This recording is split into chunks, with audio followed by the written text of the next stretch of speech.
नमस्ते पाइसेस, आपका the flowering परिजात में स्वागत है। ये आपकी 29 जनवरी से लेके 11 फरवरी तक की जनरल रीडिंग्स हैं, जहां हम आपके फोर्टनाइट की एनर्जी, वहां आने वाले किसी चैलेंज और आउटलुक को देखेंगे।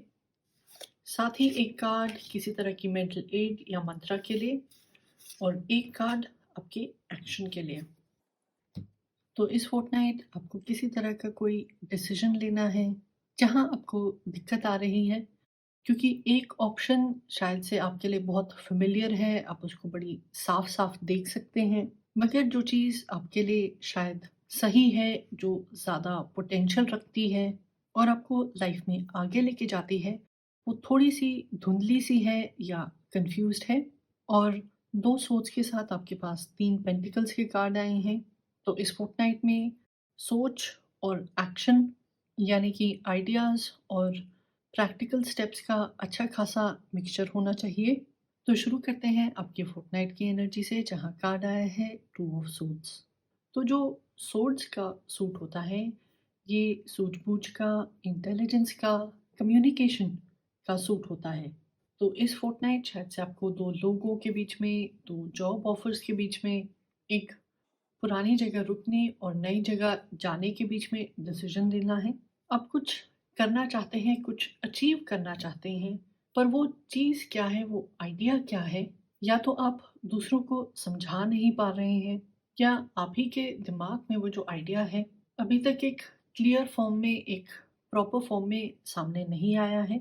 आपको कोई नई खबर मिल सकती है, नई इन्फॉर्मेशन मिल सकती है, जिससे आपके लिए ये जानना आसान हो जाए कि आगे जाके आपको किस चीज़ पे ज़्यादा रिटर्न्स मिलेंगे, या कौन-सा वो रिश्ता है, जहाँ टाइम डाल के, समय डाल के आप निराश नहीं होंगे। और जो भी ये डिसीज़न है, आपको डरने की ज़रूरत नहीं है। आपको अपने लॉजिक और फीलिंग्स को अलग-अलग एनालाइज़ करने की ज़रूरत नहीं है, बल्कि अपने दिल और दिमाग दोनों का इस्तेमाल करें, ताकि आप ठीक डिसीज़न की तरफ बढ़ पाएँ। आपके चैलेंज में कार्ड आया है एस ऑफ सोर्ड्स। तो जो एस होते हैं, एक तरह की नई बिगिनिंग, नई शुरुआत, एक अच्छी पोजीशन से लॉन्च होने की बात करते हैं। मगर ये जो कार्ड है आपके चैलेंज की पोजीशन में आया है, यानी कि आपकी लाइफ का जो रास्ता था, जहां आपने एनर्जी डाली हुई थी, शायद से अब वहां कोई एक ऑब्स्टिकल आ गया है, कोई चीज़ है जो उसको काट रही है या फिर अनअट्रैक्टिव बना रही है। शायद आप लाइफ में जीतना चाहते हैं, कुछ चीज़ों को हासिल करना चाहते हैं। एक तरह से अपनी टेरिटरी को आप एस्टैब्लिश करना चाहते हैं कि इस चीज़ में मैं बहुत अच्छा हूँ या अच्छी हूँ। मगर वहाँ जब आपको कोई नई पोज़ीशन ऑफ़र होती है, किसी तरह की ज़िम्मेदारी दी जाती है, तो वहाँ पे अपनी लिमिटेशंस का या फिर अपने पुराने ख़्यालों का, हैबिट्स को छोड़ना थोड़ा-सा मुश्किल हो सकता है। आपके पास एनर्जी भी है, एबिलिटी भी है और एक आइडिया भी बहुत अच्छा है, मगर उसको सही दिशा में, सही रिज़ल्ट के लिए लगाने में ठीक तरह फ़ोकस नहीं बन पा रहा है। साथ ही एक नई तरह की फीलिंग भी हो सकती है कि जब ये शुरुआत के स्टेप्स हैं या आप एक अगली स्टेज की तरफ बढ़ रहे हैं, तो सेलिब्रेट करने की जगह आपके आइडियाज़ को, आपकी इनपुट को बिना किसी चेंज के, बिना किसी डिस्कशन के लोग एक्सेप्ट क्यों नहीं कर रहे हैं? तो चैलेंज के तौर पे फिर से ये एक मेंटल चैलेंज है, जो कि आपको कह रहा है कि अगर आपके कोई सेट आइडियाज़ हैं या आपकी कोई एक सेट एक्सपेक्टेशन है कि चीज़ें इसी तरह होनी चाहिए, इसी स्पीड पे चलनी चाहिए, तो इन आइडियाज़ और रिस्ट्रिक्शंस के बाहर निकल के भी थोड़ा-सा एक्सपेरिमेंट कर लें। आपके चैलेंज को फेस करने के लिए आपके मंत्रा में कार्ड आया है 6 ऑफ पेंटिकल्स। तो ये आपकी मेंटल एड का, आपकी मोटिवेशन का या आपको गाइड करने का मैसेज हो सकता है, जो कि 6 ऑफ पेंटिकल्स है। 6 ऑफ पेंटिकल्स लेन-देन की बात करता है।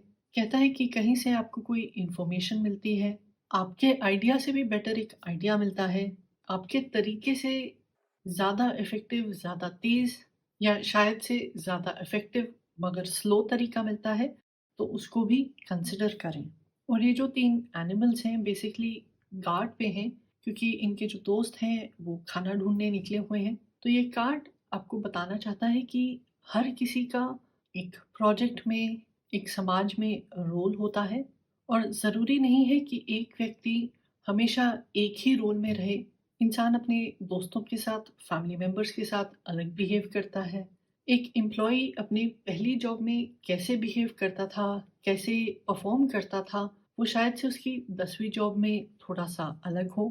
तो सिचुएशन के हिसाब से रोल प्ले करना, अपने अगले रोल के लिए तैयार होना और पर्सनल फ्रंट पे या प्रोफ़ेशनल फ्रंट पे जो गिव एंड टेक है, उसका बैलेंस बनाए रखना ज़रूरी है। अगर कोई आपकी मदद करता है तो उसको स्वीकार करें, ताकि आप अपने सही डिसीजन पे ज़्यादा जल्दी पहुंच पाएं। और अगर किसी को आपकी ज़रूरत है तो आपको अकेले खड़े होने की या स्टबन होने की ज़रूरत नहीं है। जितना आपसे हो सकता है करें। शायद से ये आपके आने वाले कल में एक इम्पॉर्टेंट कॉन्टैक्ट या रिसोर्स साबित हों। आपकी एक्शन में कार्ड आया है 5 ऑफ पेंटिकल्स। जैसे कहते हैं कि डूबते को तिनके का सहारा बहुत होता है, मगर ये जो पोलर बेयर है, अगर ये पलट के ही देख ले, तो इसको पता चलेगा कि इसके पीछे एक बहुत बड़ा और नरिशिंग लैंड मास है। इसको इतनी छोटी-सी एक पिघलती हुई बर्फ़ के पीस के गायब होने पर इतना दुःख करने की ज़रूरत नहीं है। शायद लाइफ़ में कुछ चेंज हो रहा है, कोई लोग, कोई सिचुएशन आपको सपोर्ट करने के लिए, एनकरेज करने के लिए सही नहीं थी, या जो उनके एफ़र्ट्स थे वो कम पड़ रहे थे। तो इसका मतलब ये नहीं है कि आप अपने ड्रीम्स को, अपने एक्शंस को छोटा कर लें या छोड़ दें।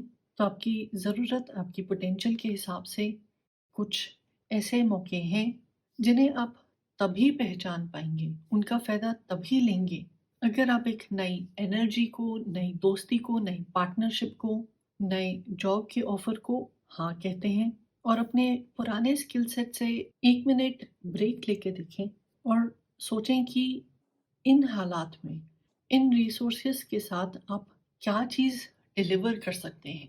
मान लीजिए आप किसी को 5 चीज़ें डिलीवर करना चाहते थे और अपने लिए 5 तरह के रिवॉर्ड्स लेना चाहते थे। अब वो नहीं हो पा रहा है, पर क्या ये मुमकिन है कि अगर आप किसी क्लाइंट को एक 7 स्टार प्रोडक्ट अभी दे सकते हैं, तो वो आपको किसी तरह की एक्सटेंशन या एनकरेजमेंट दें? अगर आप ग्रो करने के लिए तैयार हो जाते हैं, एक नए चांस को ले लेते हैं, तो शायद आपके सभी दोस्त, सभी साथी आपके साथ ना रह पाएँ। मगर क्या उनमें से जो सबसे ज़्यादा इम्पोर्टेंट लोग थे या जो लोग आपकी पोटेंशियल को पहचानते थे, वो आपके साथ आगे चलने को तैयार हैं? आपकी आउटलुक में कार्ड आया है 7 ऑफ पेंटिकल्स। तो यहाँ नोट करें कि जो ये रेवन है, एक तो फॉरवर्ड लुकिंग है और साथ ही में इनमें से एक एग जो है, अंडा जो है, वो ऐसे लग रहा है कि वो हैच होने वाला है।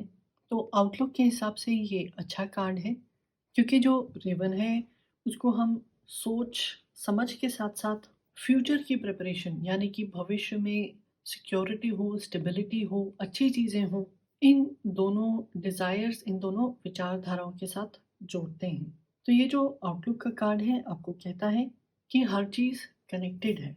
आप जितनी मेहनत आज करेंगे, आपको उतने ही ज़्यादा रिवॉर्ड्स आगे जाके मिलेंगे। जितनी एक्सरसाइज़ आप आज करेंगे, आगे जाके आपको उतने ही हेल्थ बेनिफिट्स मिलेंगे। यानी कि जो भी एफ़र्ट आप डालते हैं, जिस भी फ़ील्ड में डालते हैं, वो आगे जाके आपके लिए दरवाज़े खोलेगी और अच्छे रिज़ल्ट्स देके जाएगी। तो कोई भी डिसीज़न लेने से पहले, कुछ भी करने से पहले जो बिग पिक्चर होती है, थोड़ा-सा उसके बारे में भी सोच लें। आपके दिमाग में वो आइडिया बड़ा क्लियर होना चाहिए कि 1 महीने बाद, 6 महीने बाद, 1 साल बाद या 5 साल बाद मुझे इस एटीट्यूड से खुशी मिलेगी या नहीं? मुझे किस तरह की चॉइस से ज़्यादा बेनिफिट मिलेंगे? और मुझे रुके रहने पे ज़्यादा पछतावा होगा या फिर आगे जाके चीज़ों को एक्सप्लोर करने में, ग्रो करने में ज़्यादा पछतावा हो? तो एक तरह से आपकी आउटलुक आपको चौकन्ना कर रही है कि जैसे लोगों का नसीब या लक बदलता है, वैसे ही उनकी खुद की डिज़ायर्स, उनके जो डर होते हैं, उनकी जो इंटरैक्शंस होती हैं, वो भी चेंज होती रहती हैं। तो अगर आपको कोई नया अवसर मिल रहा है, कुछ ट्राई करने का मौका मिल रहा है, तो उसको आज़मा के देखें कि जब आपको कोई डिसीज़न लेना है, किसी नई अनोखी चीज़ का सामना करना पड़ रहा है, तो याद रखें कि आपके हाथ में सिर्फ़ आपके एफ़र्ट्स और मेहनत है।